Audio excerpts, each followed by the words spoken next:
So welcome everybody. Thank you so much for coming to tonight's meeting.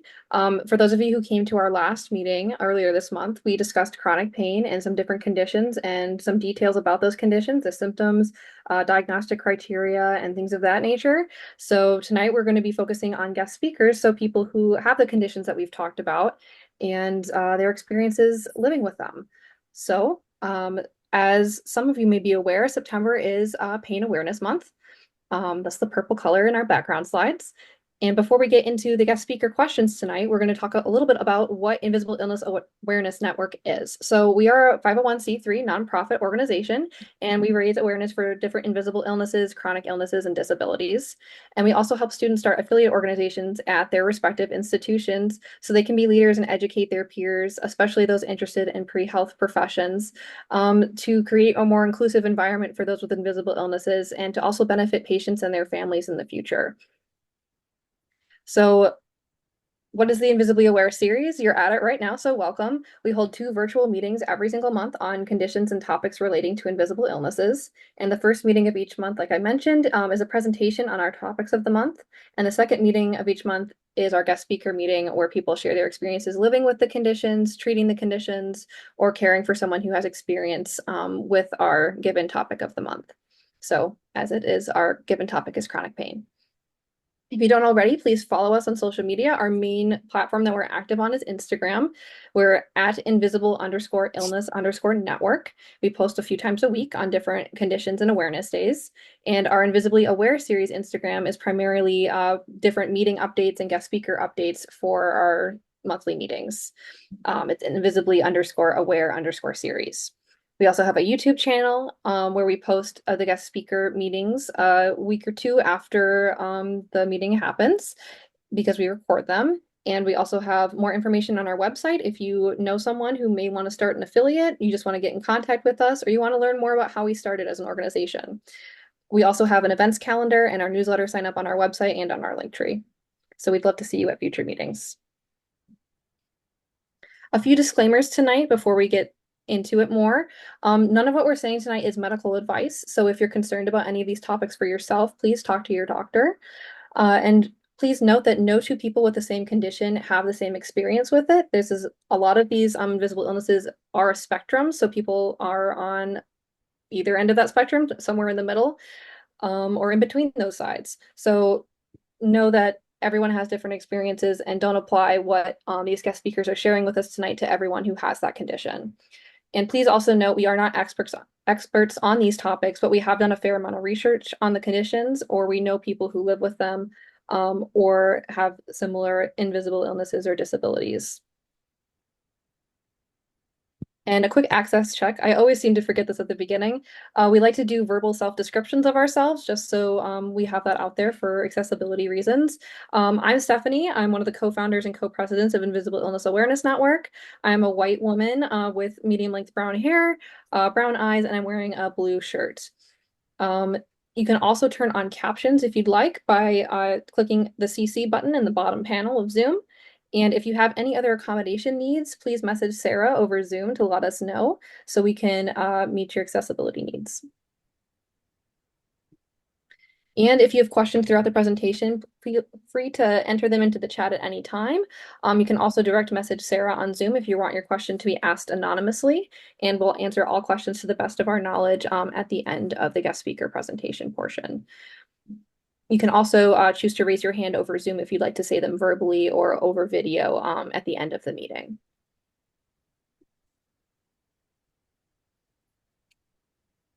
So before we get started into all of our different guest speakers and introducing them, we're going to do some quick takeaways from our presentation earlier this month for those of you who may have missed it. So generally, chronic pain is defined as pain lasting at least 3 months, and it persists beyond an expected period. So like if someone has an injury, it persists well after that injury has been healed.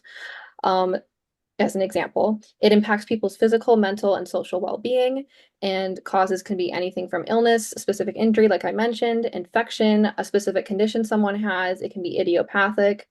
There's a lot of different causes for chronic pain.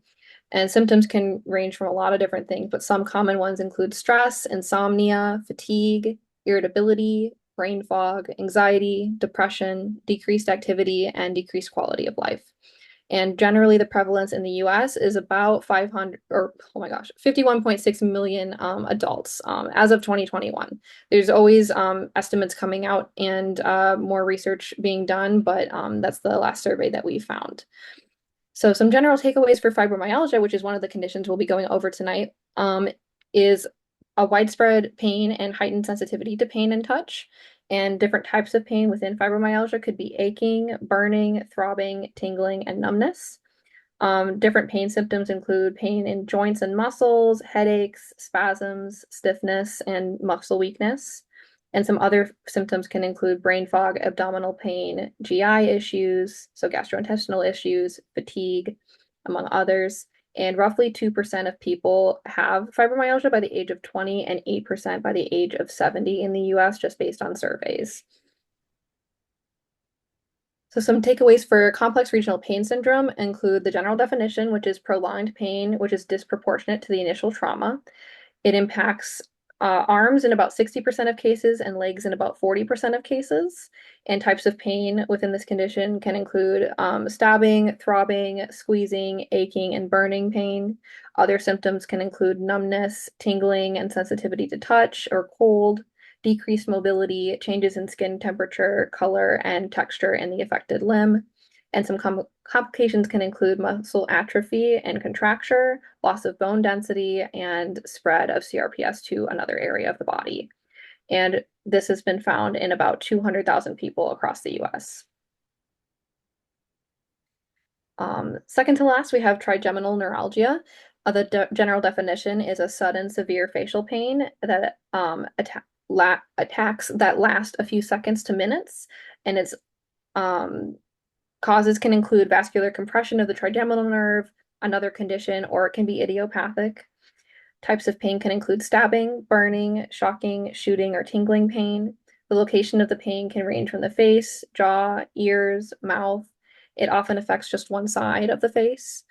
Other symptoms can include increased sensitivity to touch of the face, and prevalence ranges from about 4 to 14 per 100,000 people. Some takeaways for occipital neuralgia include the general definition, which is facial pain related to the occipital nerve. Causes can include compression or irritation of the occipital nerve, head and neck injury, arthritis, or cervical disc disease. And types of pain can range from burning, aching, shocking, or shooting pain. Location of the pain can include in the neck, back and sides of the head, between and behind the eyes, forehead, shoulders, and it often affects one side as well. Other symptoms can include increased sensitivity to touch of the head, and prevalence is about 3 per 100,000 people, so it's less common generally than trigeminal neuralgia. So without further ado, I'll hand it over to Morgan to introduce our patient guest speakers tonight. Thank you so much for taking the time out of your day to speak with us. We really appreciate your experiences and vulnerability with us. Alrighty, my name is Morgan. I am a white female with long brown hair and a low bun, and I'm wearing a black jacket. So if our guest speakers could take a moment to introduce themselves, just basically say hi, a description of yourself, visual description, as well as a description of who you are outside of your condition, just so everyone can get a better idea of who you are and learn more about you. That would be wonderful. So if we could start off with Laura, that would be great. Hi, I'm Laura. I am a 28-year-old woman, white woman, sorry, with very short brown hair, and green eyes, and I'm wearing tan glasses and a purple shirt. So what else was I supposed to say? I apologize. There No, was you're stuff fine. You're happening. okay. I was just going to say, if there's anything else you want to add about yourself outside of your condition, you're more than welcome to do so. I see you knitting, so I guess that could be. Yeah, I'm a knitter. I'm knitting a sock, for my grandma's cousin, who has become like an uncle to me. Um, and I have a service dog named Wiley. He's right here beside me, sleeping, of course. Um, yeah, I have two rabbits as well. And yeah, that's me. Wonderful. Thank you so much for introducing yourself, Laura. And you can find her at LBV Knits. And is that on all platforms or is that specifically like Instagram or? That's just Instagram. Okay, wonderful. So find her on Instagram. And then we have Addie, if you would like to go ahead and introduce yourself. Hi, I am Addison, and I am a 20-year-old white female. I have super long brown hair, but it's in a braid, and I am wearing a like creamish shirt with a pattern on it. And I am I'm a college student, and that's kind of it. Great, thank you. And you can find Addison at chronic_life_of_Addison. And then Miranda. Hi, hi, I'm Miranda. I'm 27. I'm a white woman with shoulder length brown hair, bangs, and glasses. I'm currently wearing a burgundy shirt. I am a mom to three kids, ages 5, 3, and 1. I've been with my partner for 10 years, married for almost 3, and that's kind of the basic intro for me. Wonderful. And you can find her at TN Can Kick Rocks. So thank you so much, guys, for introducing yourself. We have one guest speaker who wasn't able to make it tonight, unfortunately, but her handle and information will be in our presentation and in the recording after the fact. So just to get started with our first question here. So what is your experience with chronic pain? And if you don't mind sharing, what is your diagnosis that you have received? So basically just a brief overview of what your experiences have been, such as your symptoms and how that pain affects you.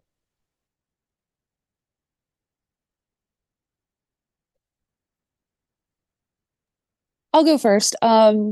So my main pain diagnoses are Ehlers-Danlos syndrome and juvenile psoriatic arthritis. Um, we believe I may have some CRPS, not sure. We also are looking into some kind of demyelinating disease. So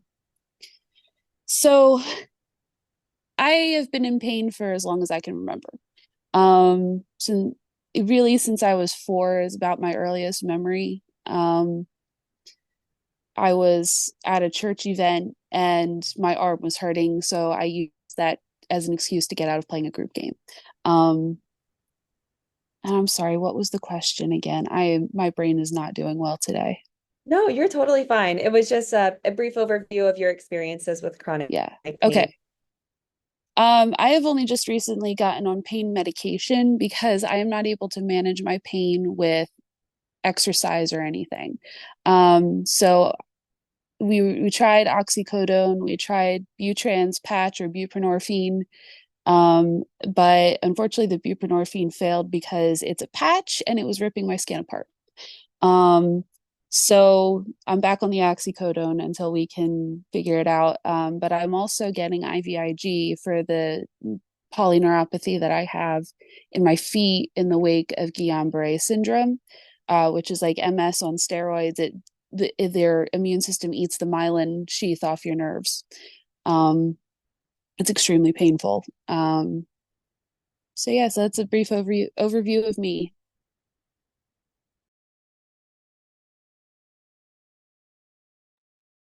I can go next. So I have CRPS, which was my first ever chronic illness diagnosis. It's in remission. I put that in quotation marks because it's not fully active, but it's not fully in remission. They think it heightens my pain with everything. Then I have occipital neuralgia as well. I have chronic migraines, and then I have degenerative arthritis in my spine that all cause pain. A lot of my other conditions come along with pain, but those are my main ones that are pain conditions specifically. And it's definitely been hard living in pain. I've lived fully in pain for about 7 years now, but I'm not totally sure if there's ever been a time in my life where I wasn't in pain. Because I don't totally know what that feels like because it's been so long. I have done opioids before for my chronic migraines. I had one migraine for 3 years straight, but thankfully it was helped with a CSF. It was a CSF leak, and it was helped with a blood patch. So now I'm off of opioids. I was on one called butorphanol, which is specifically for like migraine or headache pain. And yeah, it's definitely hard, especially at my age, living in pain all the time. And people often often don't believe me because I'm very good at masking my pain, and I don't look like I'm in pain. So it's definitely hard for me to like unmask my pain and show it to people. So I often don't get believed about my pain.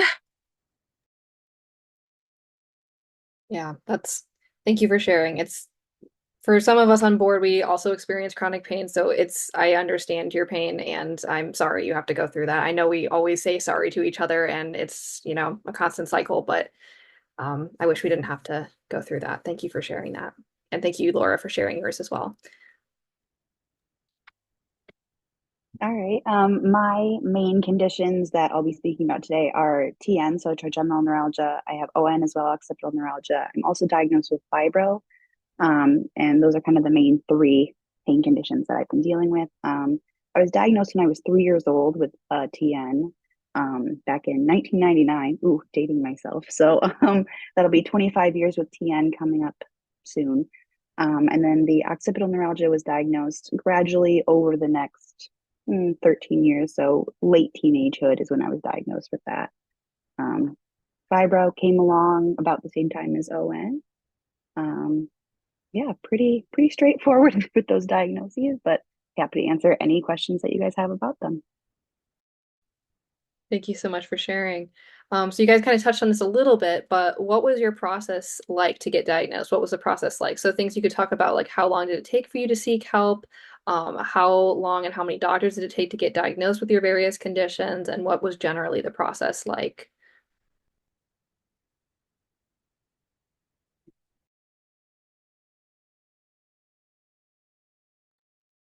That's a hard question. So it took me from age 9 until age 12 and a half to get diagnosed with arthritis. It took me until I was 20 or yeah, I think I was 20, to get diagnosed with EDS. Um, and I also have chronic migraines, and it took a while till I was a teenager to get diagnosed with that as well. And trying to think, the Guillain-Barré was fairly quick because it's an acute thing. Um, but it's taken a lot longer to get the demyelinating disease that I have now in the wake of the Guillain-Barré. So it's taking a while. We're still in the process of that. But it took me until last October, to actually seek help for my pain. Because, when you're in peds, it's all, well, we don't want to get any kids addicted to drugs. And it's like, well, my dog's going for a walk. And he's very happy about that. But anyway, so yeah, it took me a very long time because the stigma was so thick, and I didn't know how to get around it. So yeah, it's been a journey, but I'm really glad to be on pain medication now because it's really helping. I'm glad to hear it's helping you. Thank you for sharing. Yeah. Okay, so for me, I was very lucky with my diagnosis for CRPS. It was extremely quick. So how I got CRPS is I was 13 years old. This is in 2017, and I was a ballet dancer, and I hit my foot on a ballet bar. I was just messing around, and I immediately felt probably some of the worst pain I've felt in my entire life. I thought I shattered my foot, and I went to the ER the next day. They couldn't find anything, but they had me in a splint and with crutches. And then over the next month, I went to and from the doctor, specifically a podiatrist, to get checked for my foot. They did tons of x-rays. Nothing showed up, so there was no break. Then I got an MRI, which showed nothing except severe swelling in my foot. My foot was about double the size of my other foot, and it was purple and red. It was like very much the CRPS look. And my podiatrist, after that MRI, he told me like there's nothing physically wrong with it, but he had read a case study about someone with CRPS and he highly suspected it for me because my symptoms fit so well. And so he sent me to a PT who specifically specializes in CRPS, and she diagnosed me, and we started on treatment extremely quickly because it is so like it can spread so easily. We wanted to stop it kind of in its tracks. At that point, I could not walk at all, and so I had to completely relearn how to walk over the next 7 months. And I went to physical therapy about 2 to 3 times a day, or 2 to 3 times a week, not a day, for about 7 months. And then thankfully I went into remission. After that, I was able to walk, dance, run, all of that again. And then about a year after that, I started having really severe back pain. And I was a ballet dancer, so it was really affecting me. And so I went to a spine specific team, and they did a MRI of my entire spine. And they diagnosed me with relatively severe degenerative arthritis in my spine, as well as degenerative disc disease. So about from my thoracic spine, which is about the center of your spine, down to my lumbar sacral, so your tailbone looks like that of a 75-year-old's. And I was 15 at this point, or 14. And then, so I get steroid injections in my back. I'm actually getting them tomorrow, which helps control my pain. It's very, very helpful for me. And then about in May of 2021, I got mono, which immediately started a severe headache, which is now I know it was a chronic migraine that lasted 3 straight years, as well as occipital neuralgia, which the occipital neuralgia kind of caused CRPS-like symptoms to start in my scalp. So for about a year straight, I could not really brush my hair. I could not wash my hair without a lot of pain. It was very, very sensitive to the touch. And then with my chronic migraine, I also was started on an opioid pain medication. But I have pretty severe gastroparesis and rely on a feeding tube. So we wanted to get me off of that opioid as soon as possible because opioids can slow your digestion. So now I use a lot of medical marijuana to help, which for me has been super effective. And it doesn't give me any of like the bad symptoms that I get from opioids. Like they just make me very nauseous and feel worse GI wise. So yeah, I think that's everything. Thank you for sharing. Yeah, this definitely sounds like quite the journey, but I'm happy to hear that you have a few treatments that you found to help manage your symptoms.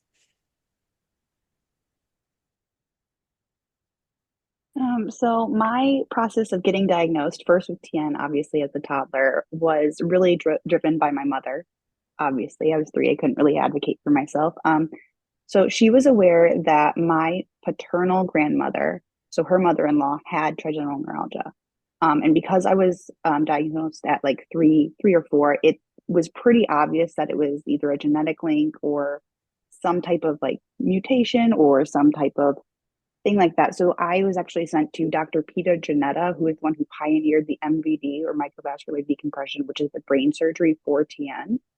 So I went to Pennsylvania to see him, and he went and actually diagnosed me and said, yes, this is 100% you have TN. And he offered me brain surgery right then and there at 3 years old. My parents chose not to do that, luckily, because I had blood clotting disorders that when I did have the MVD later in life, complicated the healing process and things like that. So it was good that they didn't do it then, but having that validation and that diagnosis to take home to the neurologist back in Michigan was probably the biggest key in getting the correct treatment, because he was seen as like, the godfather of curing. I say that with quotes because it's really just a treatment preventative option that works for a few people, not everyone. But he was the one that kind of made that. He was developed the gold star standard for that surgery. So having his diagnosis was incredibly helpful in pushing my the rest of my treatment forward.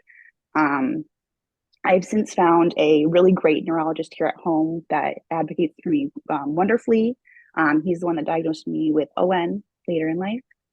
Uh, yeah, and they've been really, really helpful. My team has, and it's been a very long journey because not every doctor is great. But now that I've had a good team, I'm, really pleased with the results I've been seeing. For sure. Diagnosis is often the key to getting the treatment that you need. And it, as we all know, it can take anywhere from, a few days to a few years or more to get diagnosed. So um, I'm glad you were able to be validated in that experience. Thank you for sharing. Yeah, definitely. I'm happy to hear that you had such a good team to support you there. So our next question here is, what is your day-to-day life like now? And what has your conditions changed for you? So for example, how's your life different from before you were diagnosed and after? What challenges do you face in your daily life? And what type of emotional impact has this condition had on you? Well, see, I can't remember not being in pain. So this is a hard question for me. Like, it's better now that I have it partially controlled. Um, but it really does impact my day to day. Like, if I'm up and around on my feet too much, I feel it. And I get a lot of pain in my feet and my back. Um, yeah.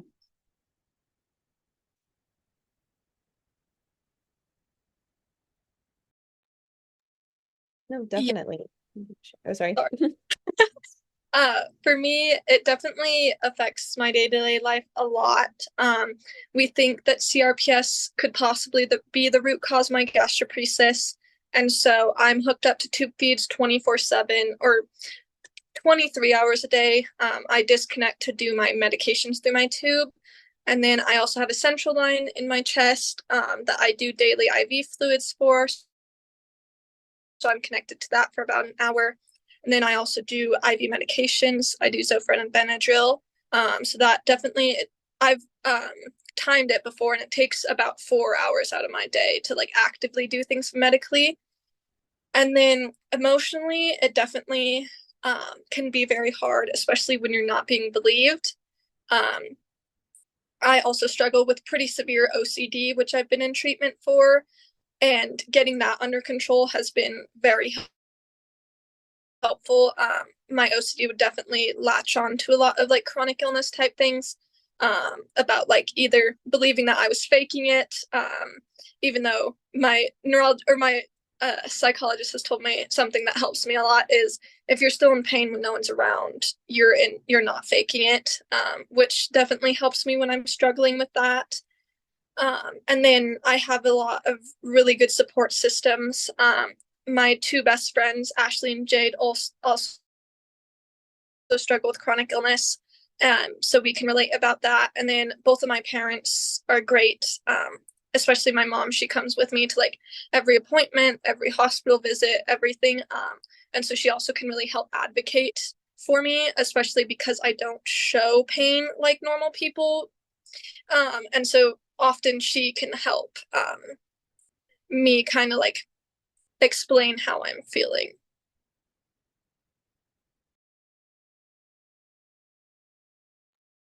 Yeah, definitely. Actually forgot what I was going to say. I'm so sorry. Thank you for sharing that tidbit that your psychologist shared with you. I haven't heard that before, and I think that would be very helpful for a lot of people. Um, that's a good point. Thank you for sharing. Yeah, so for me, with my three kids, there is no stopping in my life, which obviously complicates things. And then being a disabled mom further complicates things. I also have a port, I do infusions and daily medications.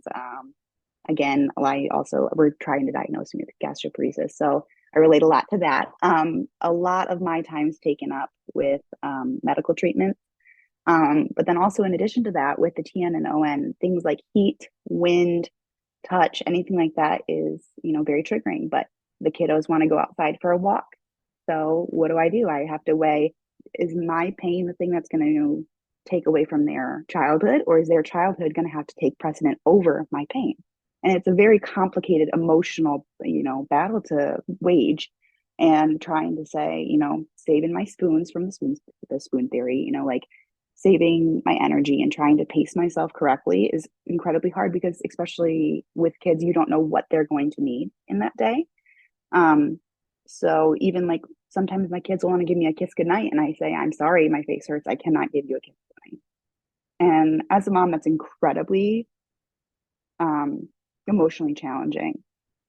So that aspect is incredibly hard. And I think the difference for me of being a single disabled child to being a mom with even more responsibilities has been the biggest shift in my own life versus before pain and after pain. Because like the other two speakers, I don't really know life without pain.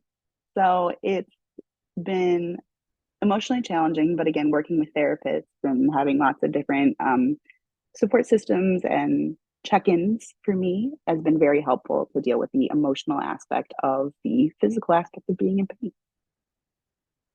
Yeah, definitely support systems. And as you mentioned, trying to figure out how to manage the day-to-day life by blocking things out and taking it slow is something I think a lot of us can relate to with chronic illnesses in general. But I'm happy to hear that that has been helpful with your journey.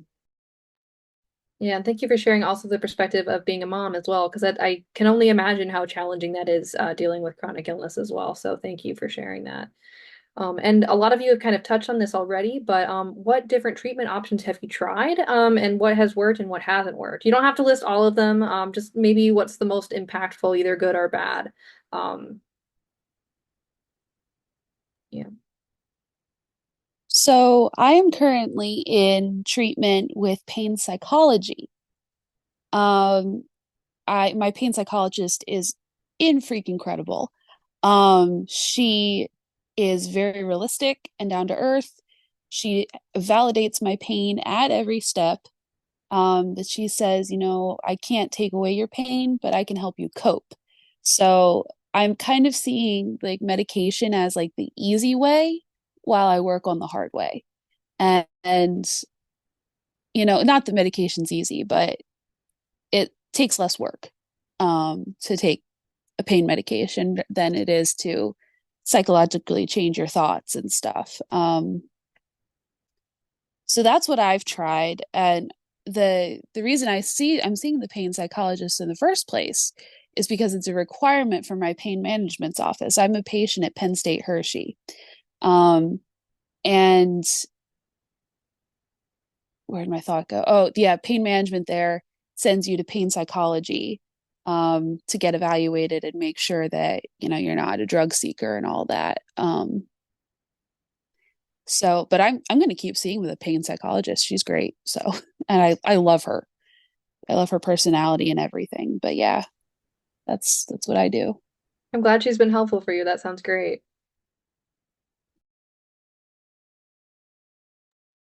Yeah, so for me, for my CRPS, obviously physical therapy was kind of the treatment option I had. At that point, CRPS was like very not well known, and there was not really other options other than that. But I'm very lucky I did have a healthy PT.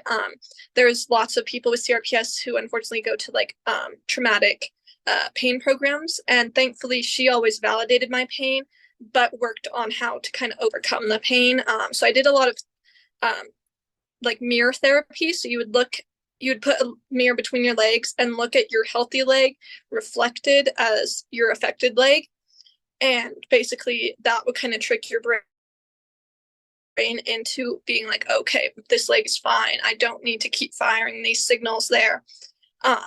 So those were the most helpful for that. And then for my arthritis, definitely the steroid injections have been the most helpful. When they start to wear off, for me, they last about a year to 2 years. And when they started to wear off, that's when I start to get like, if I've been standing for too long, my back will feel like it's like breaking. It'll get so painful that like I have to lay down to relieve the pain. So the injections definitely help to keep up on that and not have me in as much pain. And then one negative one I've had was occipital blocks for my occipital neuralgia. We think it triggered CRPS in my scalp. It made me, basically the day I got them done, I woke up with 5 out of 10 pain. The next day I woke up with like a baseline of 8 out of 10 pain. And that stayed for about a year. And thankfully, basically like the treatment that kind of saved my quality of life was my blood patch.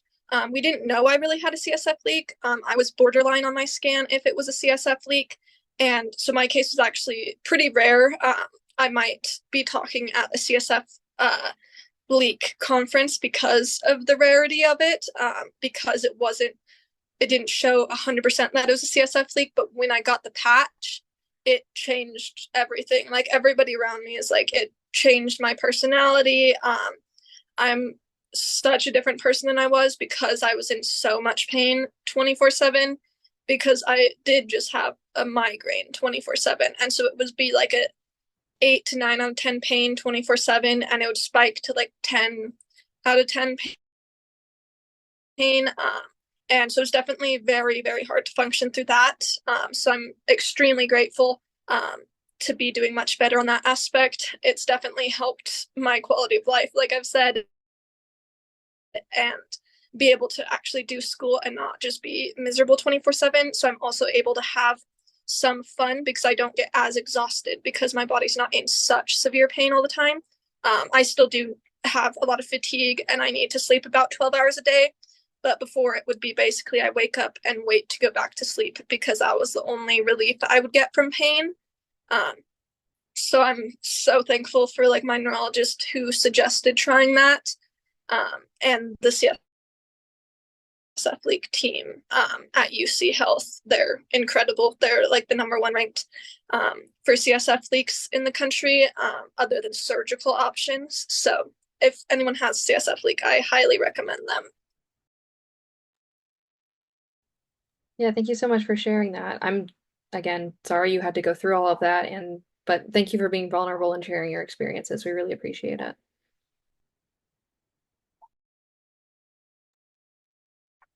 Yeah, so I've tried a lot of different treatments over the 25 years of trying to control my pain. Something that really helped as a child, kind of while I was developing bone structural like we was chiropractic care. It was a good way to align, all the bones and make sure that nothing was pressing on nerves and nothing was great. It definitely wasn't a cure. It was just a way to kind of lessen any pain that I possibly could have and make the attacks last for shorter amounts of time. The two main surgeries I've tried for my TN and ON have been the MVD, microvascular decompression, and I also had a neural stimulator implanted. So I don't know if you guys can see this giant scar on my chest where my port now is, but I had a battery pack placed and then leads went up into my face and they were all on each branch of the trigeminal nerve. And they would basically, it would work similar to a TENS unit for external stimulation, but internally. So um, it would send different signals to the nerve and you could change it based on that. Both of those showed me a lot of promise, but I ended up having a lot of side effects with both. With the MVD, I ended up getting a really bad blood clot. It took up the entire right side of my head and down into the jugular vein. I was on a blood thinner, so it was admitted for multiple weeks. It was a whole hullabaloo. And then with my neurostimulator, I got an infection and had to have that removed. Both of those did give me a reduction in pain for the like week or month that I had before the complications. So I would never want my bad reactions to discourage anyone from talking about those options with their doctor. But for me, those were the worst options. The ones that have been like the best way for me to control my pain personally have been nerve blocks with steroid and like lidocaine painkiller. Aimovig injections, which are a CGRP preventative migraine medication. It is an injection I give myself every 28 days, I believe it is. It's just like a little pen. I do that and it helps cut down on my migraine pain. But myself and my neurologist have found that it also helps with the ON and TN pain. So he's actually starting to write a paper on how that can hopefully help other neuralgia, facial neuralgia patients. So that has been a really, really big help. And then in addition, I also use daily medical cannabis to be able to reduce the nerve stimulation and kind of the dull, this general sensations. And for me, that's been better than any of the, heavy drugs or extreme surgeries that I've tried. So me, preventative and kind of maintaining is kind of the status quo that I'm trying to do now. Thank you so much for sharing. I'm so sorry to hear about your side effects, but I'm glad to hear that you found a few treatments that have worked for you since then, and that you still had relief despite the side effects, even though you eventually had to move in a different direction. Yeah, and thank you also for educating us on the process of your surgeries and how the stimulator works. That was interesting to hear. Thank you. Definitely. So the next question is, what is your most impactful experience regarding your conditions, whether that be good or bad?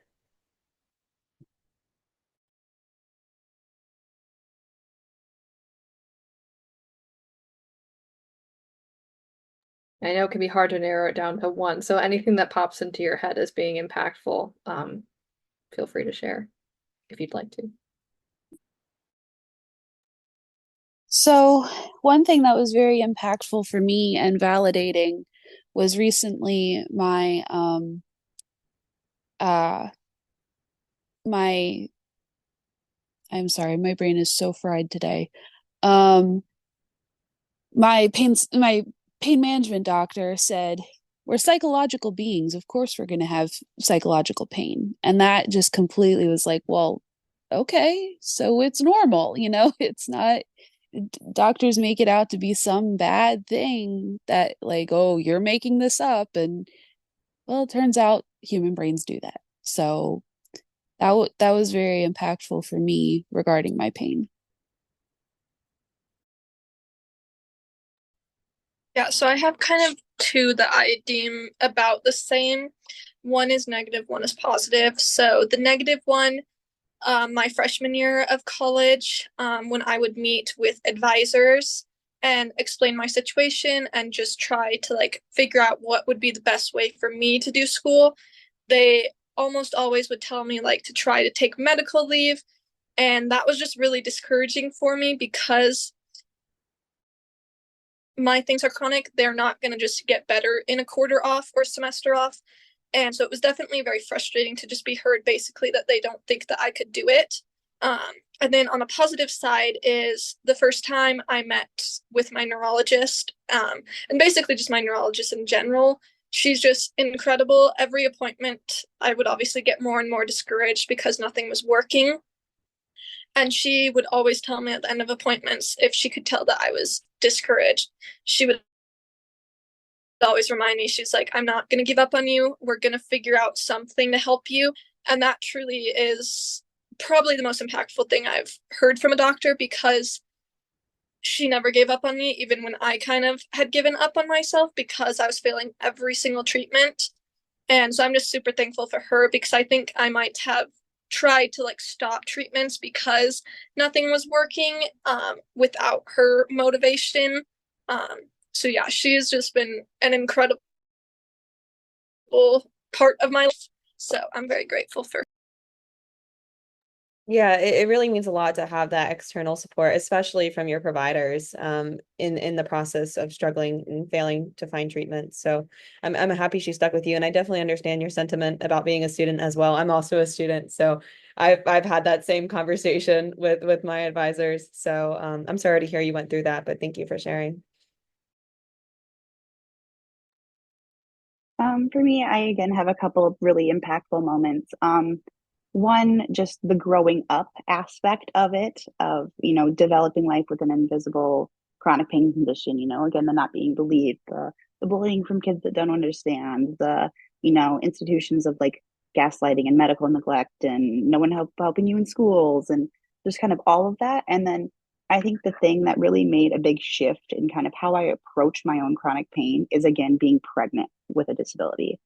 Because spending my whole life in hospitals, I was used to doctors dismissing me. And the moment I got pregnant, I was sent to a team of 6 doctors for maternal fetal medicine, high risk care. It was, my husband and I joke, it was the luxury hotel of hospitals. I got all the best treatment and realizing that like there are doctors that do care not only about me but about like the pregnancy. And again, that can be an argument, positive or negative, but while someone that is pregnant, they get great care, and while when they're not, they don't. But other than that, it was so validating to see that there are doctors that care and that I can advocate for myself harder than I was and say, no, this is the way I'm going to do this. This is my body, and you may be an expert in your field, but I am an expert on my body, and you will not tell me what I am feeling. I love that phrase you just said. The yeah, expert on my own body. I think a lot of providers forget that because it gets so pigeonholed into their career that they forget that we have lived with these conditions our whole life. And so we have a little bit of an idea of what's going on. They should listen to us when we have suggestions or ideas about our treatment. So thank you for sharing. That's a wonderful perspective. Especially when it's like we talked about, not everyone with the same condition has the same experiences. As you are kind of discovering also throughout our conversations with Addison and Miranda, you guys have a couple overlapping conditions. It's like you both had different experiences with it. It's very clear, and it's not copy paste solution for all of them. So that's something providers need to be reminded of as well. But it does sound like all of you had some impactful for providers. Mostly sounds good, at least from the ones that you experienced and shared today. So hopefully I think it just goes to show providers can make or break someone's experience with chronic pain in a huge way. Um, so I'm glad that you've had all good, not all good experiences, but all have had some good experiences at least with that.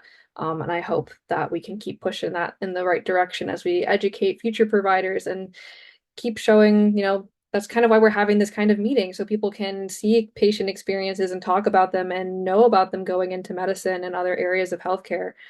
So thank you so much for taking your time again to talk to us tonight.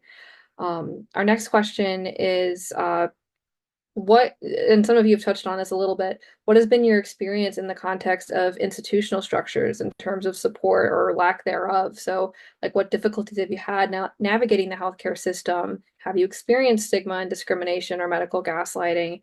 And what changes would you like to see in some of these institution structures? So I I've run across a lot of times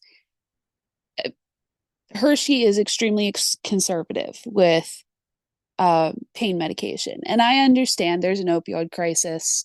I get it. But at the same time, I've had doctors explaining to me why they won't give me more or stronger pain meds because they don't want to get me addicted. They don't, you know, name your reason. Um, they don't want to be responsible for anything bad happening. And I'm like, something bad is going to happen. I'm going to be in pain for a while. And, I've been in the ER for pain and I'm like, oh my gosh, they're going to call me a drug seeker. You hear horror stories and it's, yeah, the stigma is just very harmful. And, for the few people, for five people, say, you know what? No, I'm not even going to say that. It doesn't make any sense. Um, yeah. Could you please remind me of the question? Yeah, for sure. So just changes you'd like to see in the Yeah. medical system and overall stigma you face, discrimination, things like that. I would like to see, especially AFAB people, to be treated um with a lot more courtesy when it comes to like when it comes to them saying that they're in pain. You know, yeah, women dramatize things, that happens. But, for the most part, we're being dramatic because we're trying to get attention and we're trying to get the attention we need. So that I'd love to see a change in, how um and how we're treated with pain meds. For sure. Thank you for sharing that. And I obviously don't have the provider perspective from there, but it's like it's a double-edged sword. It's like you want to be careful with your patients and you want to protect them from things like being addicted to opioids and everything. But at the same time, you have to understand that these people are in a lot of pain. Like it's a risk benefit analysis, and it's just wanting to be heard by providers more than anything, just wanting to, you know, have people pay attention to what you're saying and how persistent you're being, and not having to, yell or get upset over it and dramatize it like you're saying, but just being heard the first time and getting taken care of. That's all what people generally want. Thanks for sharing, Laura. Yes. So I've definitely experienced a fair share of gaslighting, specifically with GI issues. They often claim teenage girls with GI issues have eating disorders. Even it's just frustrating for me because I'm seeking out help. Someone with an eating disorder, they don't usually seek out help for nutrition because they don't want it. And so it's just frustrating when they would see me. I don't want to say specific numbers, but I lost a significant amount of weight within a couple of months, and I was starting to have my body eat my muscles, which is honestly one of the most painful things I've experienced. And it was just terrifying that they let me get to the point that my body was permanently damaged and will forever be permanently damaged by malnutrition. And then kind of going off of that, how differently I'm treated with having medical devices already versus before I had medical devices. I'm taking a lot more seriously now when I say that I have a surgical feeding tube and a central line specifically. Doctors don't question me as much. There are obviously doctors who have questioned if I do need like my central line or my feeding tube, but that's much more rare. I definitely get a lot better care, unfortunately, with medical devices, which just makes me sad for people who don't have them because I know that they're taken a lot less seriously. And it's hard for me to, it's hard, I think, too, for people then to understand, like, you don't need to have a medical device to be valid in your struggles with chronic illness. I think that's a big misconception a lot of people have because of this treatment difference between with and without medical devices. And then back to what Laura was saying about the females or assigned female at birth being treated much differently than men. That's definitely something I've seen a lot. Like when my brother went to the ER because he broke his wrist, he was offered pain medication within probably the first 30 minutes. And oftentimes I won't even be offered pain medication my entire ER trip, even if I'm there for pain. And so basically, they just kind of rule out that nothing dangerous is happening and then send me home. I've had a couple obviously good ER trips where I was given pain medication, but I think the strongest pain medication I've ever been given in the ER was Toradol, which is basically just IV acetaminophen. And I'm like, it's definitely just frustrating when I've been in such severe pain. And obviously, I don't enjoy having these drugs, especially for my GI issues. Like, they're not good for me, so I try to avoid them at all costs. And they're acting like I'm just there because I want like a free high or something along those lines. So yeah, I've definitely had a lot of bad experiences, but also a lot of good ones. Thank you for sharing that. And also, I'm sorry. I feel like these guest speaker meetings are me saying sorry a lot, and I truly am that you've had these bad experiences. And that's what we're hoping to try to prevent in the future by, creating awareness on these different things.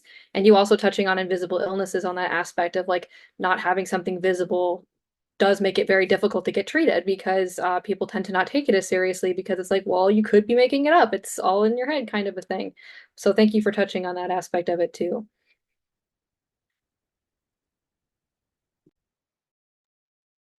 Yeah, and I think just to kind of like round out the whole conversation, I don't need to go into specific ways I've been neglected or things like that, but I see constantly, stigma based on weight, age, gender, race, whatever type of, ism there can be, it's in healthcare. So my one piece of advice for that is that you need to be prepared for it.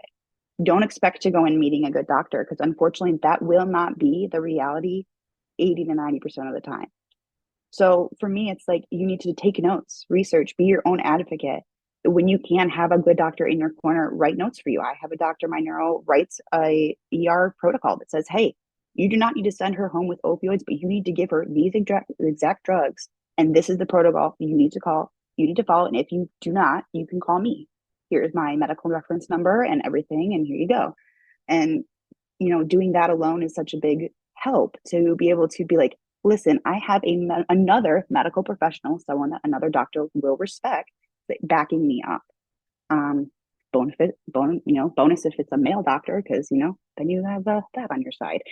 But like the main medical gaslighting and things like that I've experienced again is with medical devices and things like that, like having any type of physical indicator of pain is what people look for.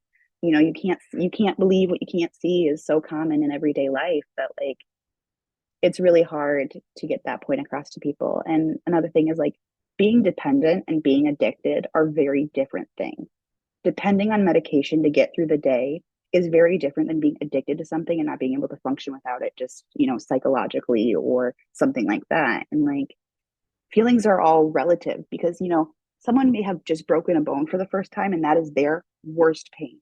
That could be their 10 out of 10 pain. But if I go into the ER and say I'm at a 10 out of 10, I'm not feeling broken bone pain. I'm feeling, oh my goodness, I'd rather put a drill to my temple and relieve it that way than continue on living like this. So it's, pain is all relative, and the pain scale, in my opinion, is a little BS because it's so relative that like looking for other signs externally is also not great, because again, with masking, you have to be able to listen to their words of the patient, because if you are masking 24/7, 365, you will not drop it just because you're in an ER. So things like that. It's just like, being prepared for the worst case situation is unfortunately what you have to do. Yeah, thank you for sharing that, Miranda. It's unfortunate, but it all kind of circles back to providers need to be listening to patients and seeing them as individuals rather than lumping them together with what they've known or treated before in the past. It's very difficult to do as a double-edged sword again with that kind of thing. It's like you're obviously seeing a lot of different patients and having a lot of different experiences and varied experiences with that, but each person is an individual. Each person has their own pain scale, has what's relative to them, like you mentioned. So thank you for bringing that up. Alrighty, and then we just have one last question here, and we're going to try to keep it brief, just a couple words. But in general, what advice do you have, or what do you want the public to know about chronic pain? So whether that's someone who's newly diagnosed, if it's the public in general, or if there's specific providers. But again, try to keep it relatively short, about a couple words. But what would you like people to know about chronic pain? Your pain is valid. Whatever anyone else says their pain is, just because you think they have it worse doesn't mean a blessed thing. If it's bad for you, it's bad for you, and it's valid. Wonderful one. Love it. Yeah, I'd just say that chronic pain is real and it should be believed even if you don't think I'm in pain. Because like we were saying with the pain scale, like my 1 out of 10 could be someone else's like 8 out of 10 pain, because I live in so much pain. And so the pain scale is very much, it's specific to each person. It's not going to be the same for everybody. Like I've had lots of doctors be like, well, if you're in a 10 out of 10 pain, you'd be like screaming, crying. And I'm like, well, when I have a migraine, I don't want to do anything other than just try to sleep because it's so painful and that makes it worse.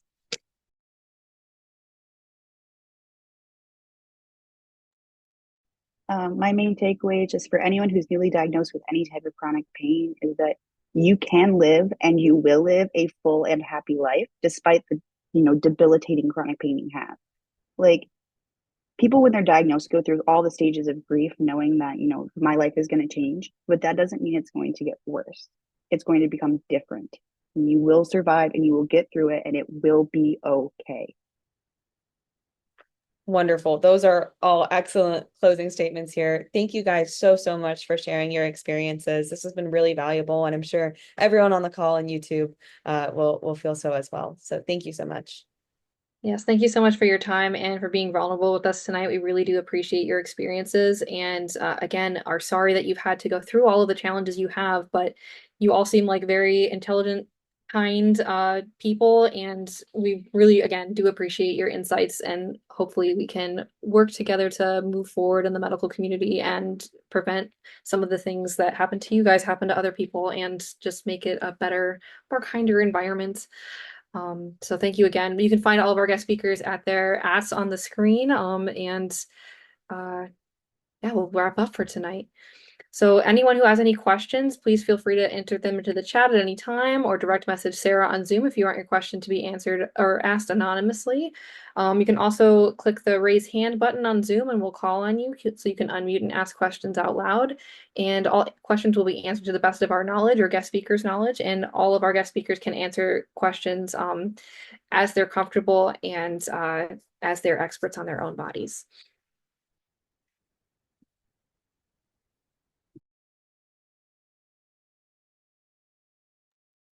Also, feel free to DM me on Instagram privately if you want a specific question answered that you don't need answered in the Zoom meeting. I'm more than happy to help with anything I can. Yes, me as well. I always have my DMs open for anyone to message me. So definitely feel free to if you have like personal questions. And I'm more likely to share specifics there versus on online more. Same here. Awesome. Thank you so much, guys. That's really kind of you to do that. While people might be thinking of some questions, we'll do some brief announcements. So in October, we're covering dysautonomia for Dysautonomia Awareness Month.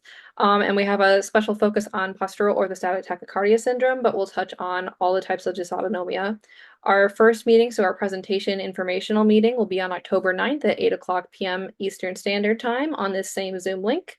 And we'll be giving a presentation on dysautonomia and different types, including POTS.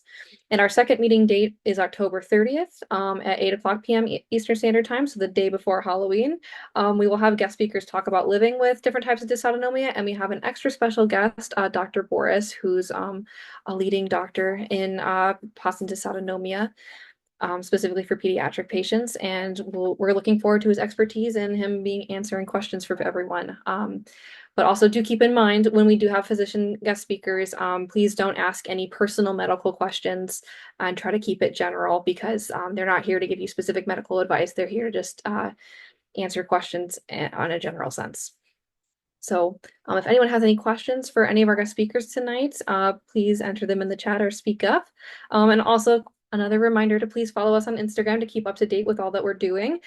We post a few times a week on different awareness days and conditions, and we also post on our meeting dates and plans for the future. So if you'd like to stay up to date with that, please check out our Instagram and our website.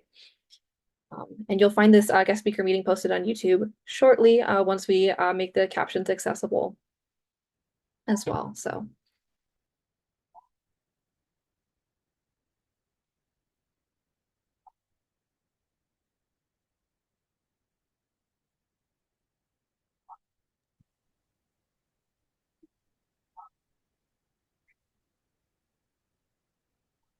So if no one has any questions, I have a question for our guest speakers real quick. What's something that was unexpected that you dealt with while going through your medical journeys that you didn't really expect to deal with in the medical system overall, whether that be good or bad? Hopefully good, like a surprise in a good way, but what's something that you weren't really expecting on your journey that happened to you?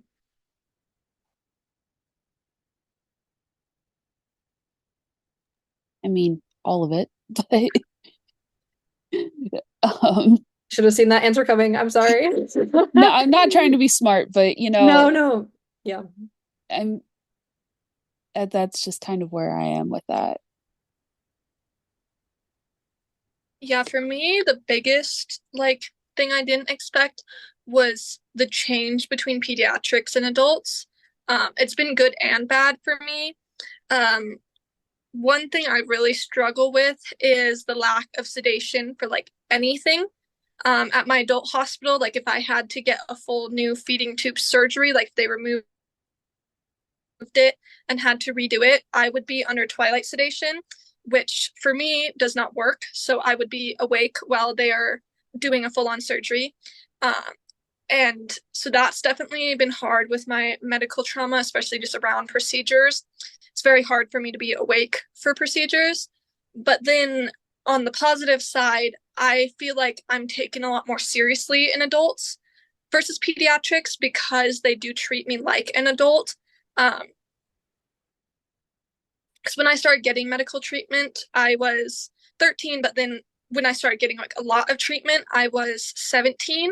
So I'm not a pediatrics, but I'm not like adults yet. So it was definitely hard because they would treat me like a child a lot, where now I'm actually treated like an adult. So there's definitely positives and negatives to that switch, but it's definitely very drastic in lots of different ways.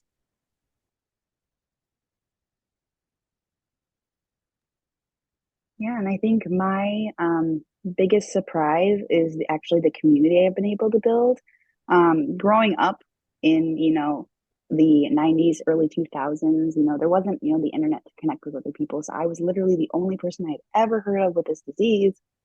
And then I go on Instagram and I'm like, oh, there's hundreds of people I can connect with, relate to, ask questions, get along with, or even just say, hey, I'm feeling shitty, and they are going to understand. So that community, I think, has been the biggest, pleasant, unexpected thing from this whole journey. Yeah, thank you guys for sharing. And as, Laura said, like no one really expects to have to deal with chronic pain. No one expects to have all the medical conditions that they have. But that kind of circles back to being disabled or having an invisible illness, chronic illness is one of the categories that you can enter at any stage in your life. You don't have to hit a certain age, look a certain way, uh, be a certain sex, anything. Like, it can happen to anyone at any time. And I think that just speaks to the fact of how much awareness we need to continue to spread and just be accepting of people. And as we like to always end off with, be kind to others because you never know what they're experiencing just by looking at them. Someone could be dealing with chronic pain, someone could be dealing with a loss in their family or financial hardship. You just don't know what people are going through. So being kind wherever you can and give people grace is a really great thing to do. So thank you so much again to all of you for taking the time out to speak with us tonight and for sharing your experiences and being vulnerable. We really appreciate it. And I know it's always helps the board and everyone here to hear experiences, and I'm sure it'll help the same on YouTube and for anyone else here tonight. But thank you again so much for taking the time out of your days to speak with us. Yeah, Thank of you for course.